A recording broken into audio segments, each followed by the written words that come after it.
बात आती है जब भी संविधान लिखने या बनाने की, बात आती है जब भी संविधान लिखने या बनाने की, नाम अंबेडकर का बताया जाता है। परंतु ये बिल्कुल गलत है, क्योंकि आपको झूठ बताया जाता है, आपको झूठ बताया जाता है। जी हाँ, आज हम बात कर रहे हैं संविधान के लिखने एवं निर्माण के विषय में। चूंकि अभी हम देख रहे हैं जैसे आपका पेट का पेपर है, बहुत सारे बच्चे हैं जो टेस्ट में गलतियां कर रहे हैं। उसमें एक प्रश्न दिया गया था कि संविधान का निर्माण किसके द्वारा किया गया है, और विकल्प में आपका दिया गया था अंबेडकर, पटेल, नेहरू एवं संविधान सभा। तो अधिकतर बच्चों ने लगाया था कि संविधान का निर्माण अंबेडकर ने किया है और सभी का गलत हो गया था। अभी आप पेट का पेपर देने जा रहे हो और यही प्रश्न मान लो आ जाता है कि संविधान का निर्माण किसके द्वारा किया गया है, तो आप खड़ाक से लगाओगे अंबेडकर ने किया है, क्योंकि आपका माइंडसेट हो चुका है कि संविधान अंबेडकर द्वारा बनाया गया है, जो कि बिल्कुल गलत है। अभी 2018 में आप मामला ले लीजिए, यूपीपी का जो पेपर हुआ था उसमें आपका आया था कि संविधान किसके द्वारा लिखा गया है। आप पेपर उठा करके देख सकते हैं, 2018 यूपीपी, उसमें पूछा गया था संविधान किसके द्वारा या किसके हाथों लिखा गया है, तो उसमें भी आपके बहुत सारे बच्चों ने लगाया था अंबेडकर को, जो कि बिल्कुल गलत था।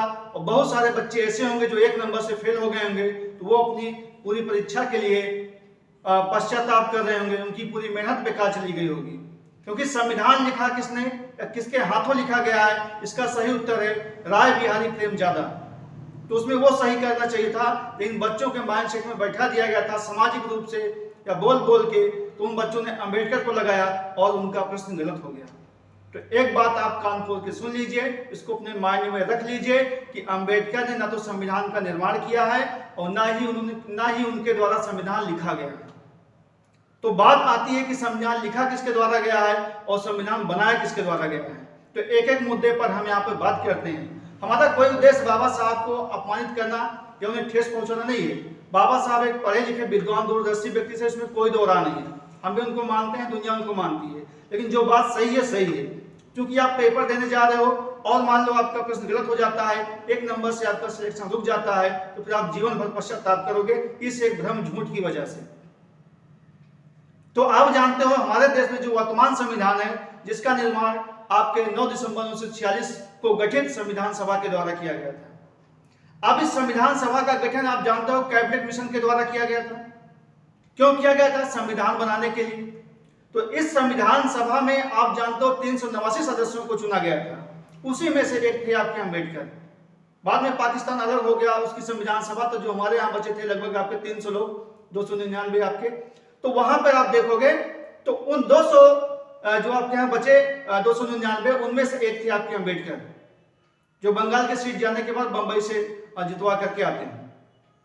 तो यहां पर आप देखोगे कि अब अंबेडकर और जितने भी अन्य लोग थे, वो लोग सभी संविधान सभा में शामिल थे और सभी ने मिलकर संविधान को बनाया है। अब आप जानते हो संविधान सभा के निर्माण के लिए 22 समितियां बनाई गई थी। उन 22 समितियों में एक समिति थी जिसका नाम था प्रारूप समिति, ड्राफ्टिंग कमेटी। उसके अध्यक्ष थे अंबेडकर, और उसमें भी अंबेडकर आपके अकेले नहीं थे, उसमें भी 7 सदस्य थे। उन 7 ने मिलकर संविधान का प्रारूप या तैयार किया है, या उसकी ड्राफ्टिंग की है, या उसका मसौदा तैयार किया है। तो संविधान सभा द्वारा जो भी बातें होती थी वो सर्वसम्मति से होती थी या लोगों के आपसी सहमति से होती थी। उसके बाद उसको कैसे सीक्वेंस में रखना है, कैसे उसकी ड्राफ्टिंग करनी है, ये काम प्रारूप समिति का था, जिसमें आपके अंबेडकर थे। तो अंबेडकर प्रारूप समिति के अध्यक्ष थे, इसको बात को ध्यान रखिए। बाकी उनके साथ अन्य 7 सदस्य भी थे, वो भी थे। तो संविधान का यह काम था प्रारूप समिति का। तो आशा है आप समझ गए होंगे। अब आप देखते हैं कि 24 जनवरी 1950 को जब संविधान की अंतिम बैठक होती है, तो उस दिन संविधान पे 284 लोगों के हस्ताक्षर हैं। उस 284 लोगों में से एक अंबेडकर थे, बाकी 283 अन्य थे। वो किसी ने कोई केएम करके आदमी थे, मतलब उसमें सदस्य, उन्होंने कह दिया कि संविधान के जनक अंबेडकर। तो इसीलिए उनको माना जाता है कि संविधान के जनक अंबेडकर, लेकिन वो है नहीं। जैसे राष्ट्रपिता महात्मा गांधी को माना जाता है, लेकिन राष्ट्रपिता महात्मा गांधी नहीं है। कहीं संविधान में नहीं लिखा है कि राष्ट्रपिता महात्मा गांधी है, या अंबेडकर ने संविधान को लिखा है, या अंबेडकर ने किसी अपनी किताब में लिखा हो कि मैंने संविधान का निर्माण किया है। हाँ उन्हें माना जाता है, उन सबका योगदान रहा, वो अलग बात है। ऐसा ही आप जानते हो जैसे हिंदी राष्ट्रभाषा कहीं पर नहीं है, लेकिन उसको माना जाता है कि हमारी राष्ट्रभाषा हिंदी है। तो राष्ट्रपिता महात्मा गांधी है नहीं, माने जाते हैं।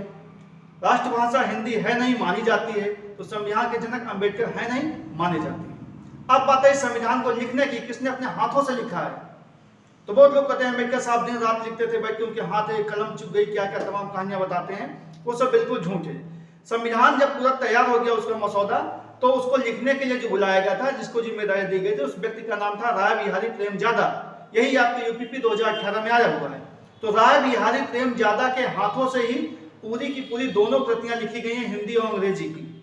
अब इस संविधान में जो आपका डिजाइनिंग किया गया, जो भगवान राम के दरबार की फोटो डाली गई है, जो बुद्ध की है, या तमाम अन्य लोगों की फोटो डाली गई है, उस फोटो को, उस डिजाइन बनाने का काम दिया गया था नंदलाल बोस को, जो कि शायद शांति निकेतन से संबंधित थे। तो नंदलाल बोस ने डिजाइनिंग किया है। अब आप समझ गए होंगे हमारी बातों को। आप एक लाइन में आपको बता देते हैं कि संविधान का निर्माण अंबेडकर ने नहीं किया है।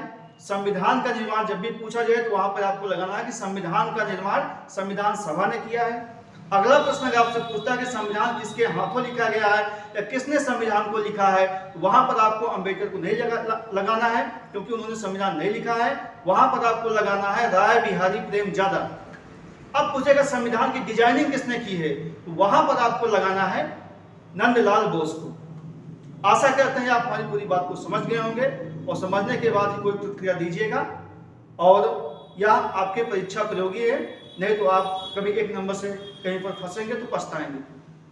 तो ये आपके सामान्य जागरूकता की जानकारी के लिए था। चलिए मिलते हैं किसी अन्य वीडियो में, तब तक के लिए नमस्कार।